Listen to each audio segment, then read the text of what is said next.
حضور اکرم صلی اللہ علیہ وسلم شب معراج میں بیت المقدس کی طرف جاتے ہوئے مصر کے قریب ایک مقام سے گزرے تو انہیں نہایت ہی اعلیٰ اور زبردست خوشبو آنے لگی۔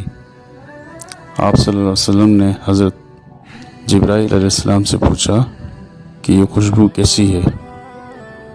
جواب ملا، فرعون کی بیٹی کی باندی مشاطہ اور اس کی اولاد کی قبر سے آ رہی ہے۔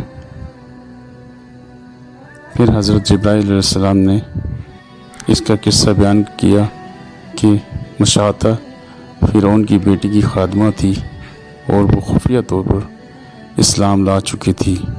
ایک دن فرعون کی لڑکی کو کنگھی کرتے ہوئے اس کے ہاتھ سے اتفاقاً کنگھی گر پڑی۔ وہ اٹھانے لگی تو اس کی زبان سے بے ساختہ بسم اللہ نکل گیا۔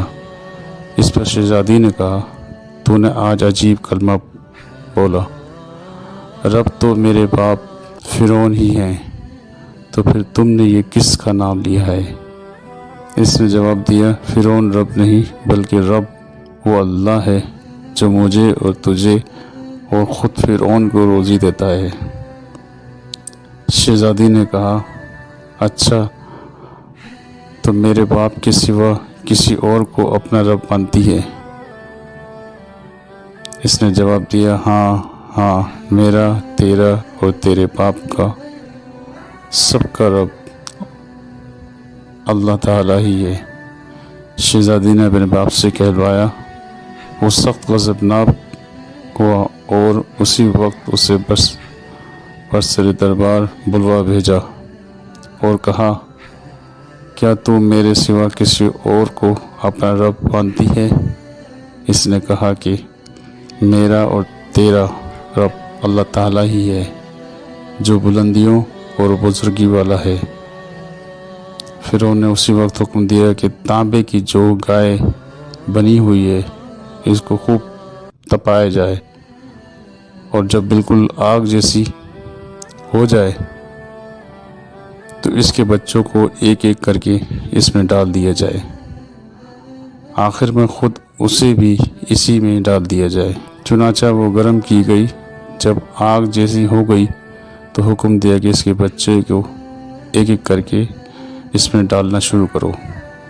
اس نے کہا، بادشاہ ایک درخواست میری منظور کرو، وہ یہ کہ میری اور میرے ان بچوں کی ہڈیاں ایک ہی جگہ ڈال دینا۔ اس نے کہا، اچھا تیرے کچھ حقوق ہمارے ذمہ ہیں اس لیے یہ منظور ہے۔ اس کی دونوں بچیاں اس کی آنکھوں کے سامنے اس میں ڈال دی گئیں اور وہ فوراً جل کر راکھ ہو گئے۔ پھر سب سے چھوٹے کی باری آئی جو ماں کی چھاتی سے لگا ہوا دودھ پی رہا تھا۔ فرعون کے سپاہیوں نے اسے گھسیٹا تو اس نیک بندی کی آنکھوں تلے اندھیرا چھا گیا۔ اللہ تعالیٰ نے اس